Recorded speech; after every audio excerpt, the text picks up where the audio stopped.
आपण पाहत आहोत विश्वविनायक न्यूज, ग्रामीण जनतेचा बुलंद आवाज।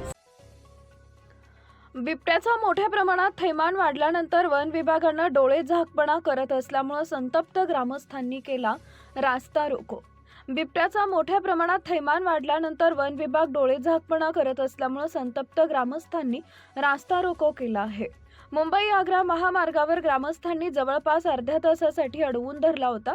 थैमान घालणाऱ्या बिबट्याचा तात्काळ बंदोबस्त करण्यात यावा अशी मागणी ग्रामस्थांनी रास्ता रोको दरम्यान केली आहे। रास्ता रोको दरम्यान रस्त्याच्या दुतर्फा वाहनांच्या लांबच लांब रांगा लागल्यानं वाहतुकीचा मोठ्या प्रमाणात खोळंबा झाला आहे। वन विभागानं तात्काळ बिबट्याचा बंदोबस्त केला नाही तर आंदोलन आणखी तीव्र करण्याचा इशारा आंदोलकांनी दिला आहे। गेल्या काही दिवसांपासून बिबट्यानं परिसरात मोठ्या प्रमाणात थैमान घातलंय।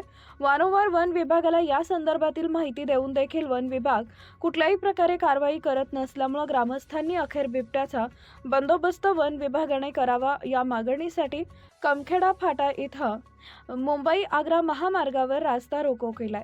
बिबट्याचा बंदोबस्त झाला पाहिजे आणि कृषी पंपांना दिवसा लाईट मिळाली पाहिजे या मागणीसाठी आम्ही मुंबई इंदोर आग्रा महामार्गावरती हा रास्ता रोको करतोय। कारण तापीकाठच्या आमच्या सर्व गावांमध्ये कृषी धनाचं प्रचंड नुकसान बिबट्याने केलं आहे। रात्री आढळणारा बिबट्या आता हा दिवसा लोकांना आढळतोय, म्हणून कापूस वेचणी, ऊस तोडणे आणि अनेक आमची पाणी भरण्यासारखी कामं शेतकरीची ही बंद पडलेली आहे। प्रचंड भय मध्ये आमचा हा विभाग आहे आणि त्याचबरोबर कृषी पंपांना दिवसा लाईट मिळावी याच्यासाठी आज आम्ही रस्त्यावर उतरलेलो आहोत। आमची वन विभागाला आणि बिबट्याचा बंदोबस्त करावा याच्यासाठी आणि विद्युत महावितरण मंडळी शिंदखेडा या मंडळाला विनंती करतो की आम्हाला शेतकऱ्याला दिवसा लाईट मिळाली पाहिजे। जोवर बिबट्याचा बंदोबस्त होत नाही तोवर या विभागामध्ये कृषी पंपांना लाईट ही दिवसा मिळाली पाहिजे यासाठी आम्ही हे आंदोलन केलेलं आहे।